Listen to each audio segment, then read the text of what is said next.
Concentration के topic पे हम बात कर चुके थे कि स्टूडेंट्स को कंसंट्रेशन कैसे बनाना है और वो कैसे पढ़ाई अपनी सही से कर पाएंगे और कैसे चीज़ों को वो बेटर बना पाएंगे अपनी लाइफ में। दूसरा टॉपिक मेरे दिमाग में आया कि सबसे ज़्यादा जो, और चूँकि कंसंट्रेशन में मैंने बात की थी डिस्ट्रैक्शंस के ऊपर, इसी क्रम में आगे बढ़ते हुए कंटिन्यू करते हुए मैंने सोचा कि सबसे ज़्यादा डिस्ट्रैक्शन आज की डेट में स्टूडेंट्स कहाँ पे क्रिएट कर रहे हैं। तो माइंड में एक पॉइंट आता है, विद्यार्थी जो स्टूडेंट्स होता है, क्या रियल मायने में लव कोई फैक्टर है उसके लिए? डिस्ट्रैक्शंस क्या उससे उसकी लाइफ में क्या डिस्ट्रैक्शंस लव क्रिएट करता है? और क्या रियल मायने में लव का कोई मैटर है? इन सारे बातों पे आज हम चर्चा करेंगे, बात करेंगे कि कैसे जो स्टूडेंट्स है वो स्टूडेंट्स अपनी लाइफ में जो एक लव फैक्टर है और उसकी वजह से जो उसको डिस्ट्रैक्शन क्रिएट हो रहे हैं वो डिस्ट्रैक्शंस को वो हटा सकता है और वो जो करना चाहता है वो कर पाएगा। अगर हम बात करें इन्हीं सारी फैक्टर्स की, तो उससे पहले मैं बता दूं, मैं दीपक, और आज मैं अगर बोला जाए the definition of love for my lovely students, आज का टॉपिक हमारा रहेगा the definition of love for my lovely students. विद्यार्थी जो हमारे होते हैं, जो स्टूडेंट्स होते हैं, उनकी लाइफ में लव कितना मैटर करता है। ठीक है, क्या वास्तव में जब आप गुड मॉर्निंग की जगह गुड नाइट बोल रहे होते हो, क्या वो मैटर करता है? क्या जो आप लड़ रहे होते हो कि लास्ट सीन हमें नहीं दिखाई दे रहा है, क्या वो मैटर करता है? क्या यही सब आपके लिए लव है? क्या इनफैक्ट वास्तव में ये लव है? इन सारी चीज़ों पे बात करते हैं। तो एक एक करके मैं चीज़ों को एक्सप्लेन करूँगा और एक एक करके मैं चीज़ों आपको बताऊँगा कि कैसे इनसे आप बच सकते हो और आप कैसे सामने वाले को जज कर सकते हो। वो स्टूडेंट्स आपका गर्ल्स हो सकती है और वो स्टूडेंट्स आपका बॉयज़ हो सकता है। मैं कंबाइन दोनों को मिला के बात करूँगा। तो सबसे पहला अगर बात की जाए कि आपके लिए लव की डेफिनेशन हो क्या सकती है, क्या प्यार की क्या परिभाषा हो सकती है आपके लिए, स्टूडेंट्स के लिए खासकर प्यार की क्या परिभाषा हो सकती है? मैं मानता हूं कि स्टूडेंट्स के लिए सिर्फ और सिर्फ एक फैक्टर करता है, एक मैटर करती है, और वो होता है उसका अपना एम। स्टूडेंट्स जो लाइफ होती है, जो विद्यार्थी जीवन होता है, विद्यार्थी जीवन में स्टूडेंट लाइफ में केवल एक ही फैक्टर होता है और वो होता है आपका केवल व केवल आपका एम क्या है और आप उसको अचीव कैसे कर रहे हो। स्टूडेंट्स लाइफ में आपने अपने खुद के सपने सजा के रखे हुए होते हैं, घर वाले भी आपके अपने कुछ सोच के बैठे हुए होते हैं। इवन इनफैक्ट अगर देखा जाए तो सामने वाले भी आपसे बहुत ज़्यादा एक्सपेक्टेशंस लगा के बैठा हुआ होता है कि वो क्या करेगा, कैसे करेगा और आप क्या कर सकते हो उसके लिए। लेकिन आप क्या कर रहे होते हैं? इनफैक्ट जो लव, जिसको आप रियल लव समझ रहे होते, जिसको आप समझ रहे होते कि नहीं यार यही मेरा प्यार है, और आप अच्छे अच्छे डायलॉग्स मारते हो, यार मैं आपके बिना रह नहीं सकता, मैं तेरे बिना मैं तेरे लिए ये कर सकता हूँ, मैं तेरे लिए वो कर सकता हूँ, मैं ऐसे कर सकता हूँ, मैं वैसे कर सकता हूँ। तो मैं उनके लिए एक बात बोलूँगा, बहुत ही आसान सी और बहुत ही साधारण सी बात है। बेटा, पहले आप एक सामने वाला जो एक्सपेक्ट करता है ना कि पहले आप एक छोटी सी या जो भी है जिस चीज़ की आप प्रिपरेशन कर रहे हो, पहले वो लेके आ जाओ। इसके बाद जो भी आप चाहते हो, जैसे भी आप चाहते हो, वो सब कुछ आपको मिलेगा। अच्छा, चीज़ें शुरू कहाँ से होती हैं, प्रॉब्लम कहाँ से होती है? शुरुआत आप कैसे कर रहे होते हो और समस्याएं कहाँ से क्रिएट हो रही होती हैं? अगर शुरुआत की बात की जाए, जो आपके और सामने वाले के बीच में हो रहा होता है, क्या वो लव है? क्या वो अट्रैक्शन है? क्या वो लव है? दो क्वेश्चन हैं, दो बातें मैं बोल रहा हूँ आपको। क्या वो लव है? क्या वो रियल लव है या केवल व केवल वो अट्रैक्शन है? अब दोनों चीज़ों को कैसे समझोगे? मैं अगर बात करूं अट्रैक्शन की और मैं अगर बात करूं लव की, तो पहले मैं बात कर लेता हूं अट्रैक्शन क्या है ना। अट्रैक्शन की जब आप बात कर रहे होते हो कि आपने किसी को देखा और देखते ही वो आप उसकी तरफ खिंचने लग जाते हो, खिंच रहे होते हो, आप कहने लग जाते हो कि यार मैंने तो आपको पहली बार देखा, मुझे आपसे प्यार हो गया। ठीक है, मान लिया, दैट्स लव। बट अगर वही फीलिंग सेम आप किसी और को देख रहे होते हो और उसको देख के लगे यार, मतलब जो आप अपनी लैंग्वेज में बोल रहे होते हैं, यार कितनी खूबसूरत है या कितना खूबसूरत है, क्या दिख रहा है, क्या दिख रही है, यार एक के साथ जो फीलिंग्स आपकी आई और वही फीलिंग्स आप दूसरे के साथ भी बोल रहे हो, कैसे कह सकते हो कि दैट्स लव? पहले तो आप स्टार्टिंग कर रहे हो ना सारी चीज़ों को लेके कि आप समझ रहे हो कि ये लव है या अट्रैक्शन है। तो मैं बोलूँगा कि ये लव नहीं है, ये अट्रैक्शन है। अब अट्रैक्शन में क्या क्या होता है? अब लव की अगर डेफिनेशन देखी जाएगी, प्यार का होता है। प्यार क्या होता है कि आप कैसे पता चलेगा कि ये रियल लव है या रियल लव नहीं है? आज की जनरेशन की जो सबसे बड़ी प्रॉब्लम है, स्टूडेंट लाइफ की जो सबसे बड़ी प्रॉब्लम है कि आपका मान लो टाइम कोचिंग से आप 2 बजे निकले, कोचिंग से 2 बजे निकलने के बाद in fact most of the students ठीक है। मेजॉरिटी ऑफ द स्टूडेंट्स जो होती है वो सबसे पहले अपना फ़ोन ऑन करेगा, या फिर ऑफ अगर नहीं होगा तो सबसे पहले मैसेज करेगा, यार जस्ट अभी मैं कोचिंग से निकला था और मैं बस घर जा रहा हूँ। ठीक है, आप क्लास में जो पढ़ के आए, इसके बाद आपने उसको मैसेज कर लिया, चलो ठीक है, आपने इंटीमेट कर दिया, that's good, there is no problem. लेकिन आप जब घर पे आए खाना खाने के बाद आप पढ़ाई करने बैठते हो, 2-3 पॉइंट होते हैं, आप समझना उस बात को मैं क्या कहना चाह रहा हूँ, और आप समझना उस बात को कि क्या ये सही है, क्या ये एप्लीकेबल है आपकी लाइफ में। आप कोचिंग से आई, घर पे आते हो, घर पे आने के बाद आपने खाना वाना खाया, जो भी आपको खाना था, फिर आप थोड़ी देर के लिए सोचते हो कि रिलैक्स कर लेते हैं।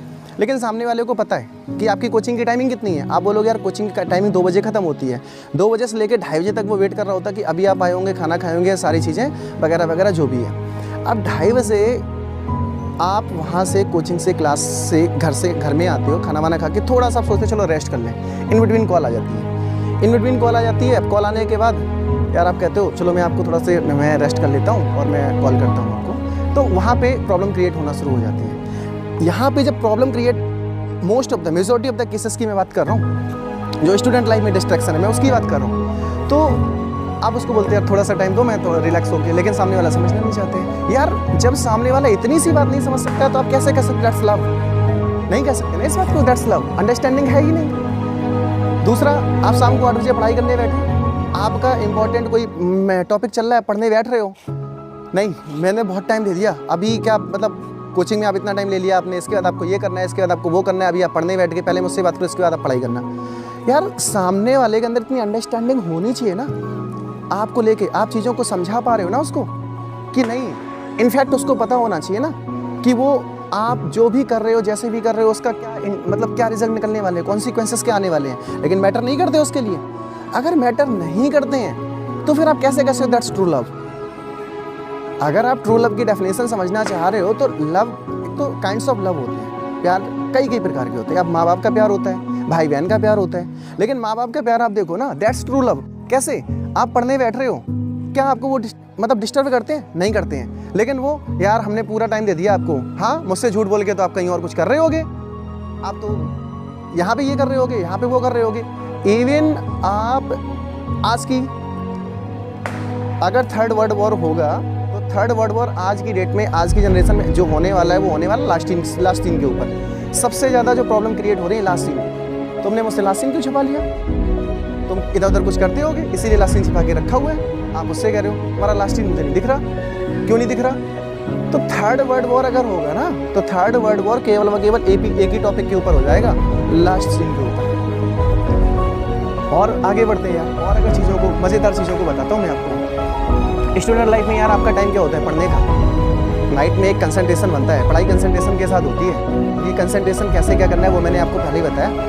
आप पढ़ाई करने बैठ रहे हो, आप इन द सेंस, पहले मेरी वर्डिंग जो मैं कह रहा हूँ, आप मतलब वो गर्ल्स भी हो सकती है, वो बॉयज़ भी हो सकती है, मैं किसी एक पर्टिकुलर को टारगेट नहीं कर रहा हूँ, वो गर्ल्स एंड बॉयज़ को कोई भी हो सकता है। आप पढ़ाई करने बैठे, पता चलता है कि आपने 8 से 10 2 घंटे तो पढ़ाई करी, 10 बजे के बाद आप शुरू हो गए, 1 बज गया, 2 बज गया, 3 बज गया, 4 बज गया, 5 बज गया, पता ही नहीं चल रहा कि टाइम कब निकल गया।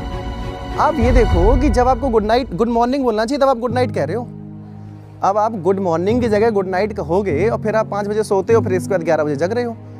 बहुत सारी चीज़ें आप प्रॉपर नींद अगर नहीं लोगे, आप प्रॉपर वे में अपनी बॉडी को रिलैक्स नहीं दोगे, तो क्या माइंड आपका वर्क करेगा? आप 1 साल, 2 साल, 3 साल, 4 साल, लड़के 8-8 साल जो लगे रहते हैं, और 8-8 साल लगे रहने के बाद एक छोटा सा एग्ज़ाम नहीं निकलता। अगर कोई SSC 10+2 की तैयारी कर रहे हैं तो SSC 10+2 का पेपर नहीं निकल रहा। अगर कोई MTS की तैयारी कर रहा है, MTS का पेपर नहीं निकल रहा। आज की डेट में जो कंपटीशन लेवल बना हुआ है वो आप देख लो कि MTS के लेवल के लिए, MTS के एग्ज़ाम के लिए कितने लोग पेपर दे रहे हैं, कितने लोग बैठे हुए हैं। लेकिन कैसे निकलेगा पेपर यार? आपके घर वाले, आपके माँ बाप आपको बाहर भेज देते हैं कि चलो यार बेटा मेरा पढ़ रहा होगा, लेकिन बेटा तो यार गुड मॉर्निंग की जगह तो गुड नाइट बोल रहा है, बेटी गुड मॉर्निंग की जगह तो गुड नाइट बोल रही है। मैं दोनों को टारगेट कर रहा हूँ, दोनों लोगों के बारे में बता रहा हूँ कि आप गुड मॉर्निंग की जगह गुड नाइट बोलोगे तो पढ़ाई हो कहाँ रही है? फिर आप 1 साल नहीं 4 साल लगे रहो, 4 साल नहीं आप 8 साल लगे रहो, कोई एग्ज़ाम नहीं निकलेगा। कैसे निकल सकता है कोई एग्ज़ाम? आप चीज़ों को जब तक आप ये नहीं समझ पा रहे हो कि आपको करना क्या है और आपको टारगेट कहाँ पे करना है, तो कैसे कोई एग्ज़ाम निकलेगा? अब इन सारी चीज़ों को आप सोचो ज़रा कि आप सामने वाले को लास्ट सीन के ऊपर कह रहे हो, कि यार आपका लास्ट सीन नहीं दिख रहा, क्या कर रहे हो? ट्रस्ट है? नहीं है। अंडरस्टैंडिंग है? नहीं है। How can you say that that's true love? आप कह सकते हो कि ये ट्रू लव है? नहीं है। That's only attraction. आपसे बेटर कोई देखेगा, वो बेटर उसको भी वही बात बोलेगा कि यार आपको देख के ऐसा लगा था। वो कोई भी हो, मैंने बोला ना कि वो लड़का या लड़की कोई भी हो सकता है। आपसे बेटर चीज़ें दिखेंगी, वो उसकी तरफ अट्रैक्ट हो जाएगा।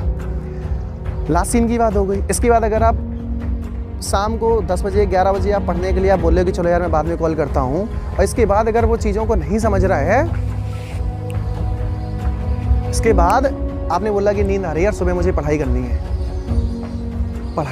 है, और इसके बाद भी अगर वो नहीं समझा और आपने बोला कि नहीं यार मैं सो जाता हूँ, और वो नहीं समझा, how can you say that that's true love? यार वहाँ पे थोड़ी सी भी अंडरस्टैंडिंग है क्या? प्यार का मतलब ये नहीं होता है कि आप कंटिन्यू मुझसे बात करते रहो। क्या प्यार का मतलब ये होता है कि आप कंटिन्यू मुझसे बात करते रहो? प्यार का मतलब ये होता है कि सामने वाला क्या चाह रहे हैं। डेफिनेशन क्या हो रही है कि आप सामने वाले चाह क्या रहे हैं, सामने वाले को कैसे चीज़ें, मतलब क्या उस जो आप उसके टाइम ले रहे हो, क्या वो टाइम कुछ और जगह जो उसकी प्रायोरिटी है वो प्रायोरिटी में लगा के क्या वहाँ से वो प्रोडक्टिव वर्क निकाल, प्रोडक्शन कुछ कर सकता है, कुछ प्रोडक्टिव वर्क कर सकता है। लेकिन आपको इन चीज़ों से क्या फ़र्क पड़ता है? आपको तो, मेरे को तो बात करनी है। तो अब आप ये बताओ कि क्या ये जो मैंने आपको पॉइंट्स बताए, क्या ये ट्रू लव के पॉइंट्स हैं? आप बताइए। True love that is the definition. आप कह सकते हो कि जहाँ पे कोई स्वार्थ ना हो, कोई भी 1% का कोई स्वार्थ ना हो। आप माँ बाप के प्यार को देख लो, क्या कोई स्वार्थ होता है? क्या कोई 1% छोड़िए, आप 0.1% क्या वहाँ पे स्वार्थ होता है? नहीं होता है। That's the true love. लेकिन आपका और आपका ओनली केवल अट्रैक्शन है, इसके अलावा कुछ नहीं।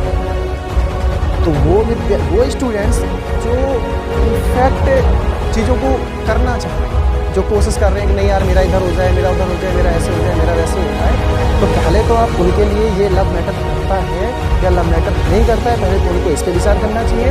दूसरा, अगर मैटर करता है तो सामने वाला अंडरस्टैंड बातों को कर पा रहा है या नहीं कर पा रहे हैं, आपको ये कंसीडर करना पड़ेगा। तीसरा, फिर आपको चीज़ों को समझना पड़ेगा कि कहाँ से चीज़ें आपकी प्रॉब्लम क्रिएट हो रही हैं और कहाँ पे आपको प्रॉब्लम क्रिएट नहीं करनी है और कहाँ पे आपको प्रॉब्लम क्रिएट करनी है। दोनों में आपको डिफरेंस करना पड़ेगा, दोनों को सॉर्ट आउट करना पड़ेगा। तब आप ये कह सकते हो कि आप एक बेटर डायरेक्शन में चल रहे हो। और इतना अगर कोई मैच्योर है और इतना अगर कोई समझने को तैयार है, then I think that is the right person for you. तो अभी फ़िलहाल मैं यहीं पे ब्रेक करूँगा अपनी बात को, और मैं चाहता हूँ कि जो मैंने आपको बताया कि आप कंसीडर करो उन पॉइंट्स को। आपकी लाइफ में मैटर क्या कर रहा है, आप उन सारी बातों पे बात करो, आप उन सारी बातों को समझो और देखो कि सामने वाला क्या ऐसा समझ पा रहे। जो व्यक्ति आपकी एक छोटी सी बात को नहीं समझ सकता, आप कैसे कह सकते हो यार कि नहीं यार आप मेरा मतलब सब कुछ हो? कैसे कह सकते हो? जब छोटी छोटी बात को वो नहीं समझना चाह रहा है, छोटी छोटी बात को वो नहीं समझ पा रहा है, तो कैसे? इवन आप अगर पढ़ रहे हो और सामने वाले अगर कुछ और है तो आपको सपोर्ट करना चाहिए कि नहीं यार आप पढ़ो, मतलब वो लाइफ का कोई भी काम हो सकता है, आप उसमें वो सपोर्ट करना चाहिए। ये नहीं कि नहीं यार मेरे को क्या करना है, मेरे को तो बात करनी है, तो मेरे को बात करने से केवल क्या हो जाएगा? आपके बीच में जो डिस्टेंस कम होनी चाहिए, वो डिस्टेंस मुझे लगता है कि आगे चल के धीरे धीरे बढ़ जाएगी। और जब आगे चल के धीरे धीरे बढ़ जाएगी तो आप कैसे चीज़ों को बराबर कर पाओगे? तो स्टूडेंट्स लाइफ में what is the meaning of love, आप क्या, आपके लिए परिभाषा उसकी हो सकती है, लव की डेफिनेशन क्या हो सकती है, आप उसको समझो और आप उसको समझने के बाद आप बेटर और राइट डिसीजन लो। और आप ये देखो कि क्या आपके साथ जो चीज़ें चल रही हैं वो आपके लिए बेटर हैं, और अगर बेटर हैं दैट्स गुड। अगर बेटर नहीं है, आज इन छोटी छोटी बातों को लेकर सामने वाला समझने को तैयार नहीं है, क्योंकि आपकी लाइफ में, मैं स्टूडेंट्स लाइफ की बात कर रहा हूँ, स्टूडेंट्स लाइफ में आपके लिए मैटर सिर्फ एक चीज़ करती है, दैट्स ओनली योर कैरियर, केवल व केवल आपका भविष्य, इसके अलावा कुछ मैटर करता ही नहीं है। जब कैरियर को लेके ही सामने वाला अंडरस्टैंड करने को तैयार नहीं है, तो फिर आप कैसे? नेक्स्ट मतलब यहाँ पे मैं अपनी बात को ब्रेक कर रहा हूँ और ब्रेक करके मैं आपको ये पॉइंट सोचने के लिए छोड़ रहा हूँ कि आप क्या सामने वाले के साथ जिस रिलेशन में, जो लव के रिलेशन आप जो आपके शब्दों में जो लव रिलेशन है, क्या वो आपके लिए प्रॉपर है? अगर प्रॉपर है आप कंटिन्यू करेंगे, और अगर प्रॉपर नहीं है तो जो मैंने पॉइंट्स आपको बोले हैं कंसीडर करने के लिए आप उनको कंसीडर करो, और कंसीडर करके जो आपको रिजल्ट निकलते हैं, जो आप खुद से अपना डिसाइड कर पाते हो कि नहीं ये चीज़ें ऐसी होनी चाहिए, फिर आप डिसाइड करो कि आपके गोल्स क्या हैं और वो गोल्स आप कैसे अचीव कर सकते हो। और एक लास्ट बात मैं आपसे बोलूँगा कि इफ़ जो पर्सन है आपके सामने वाला, अगर वो लॉयल वो अगर ट्रू लव है आपका, तो वो चाहे आज और चाहे आप कैरियर अपना डिसाइड करने के बाद, वो व्यक्ति कहीं नहीं जाएगा, वो व्यक्ति आपका है, आपका था और हमेशा आपका है। That's good. Thank you.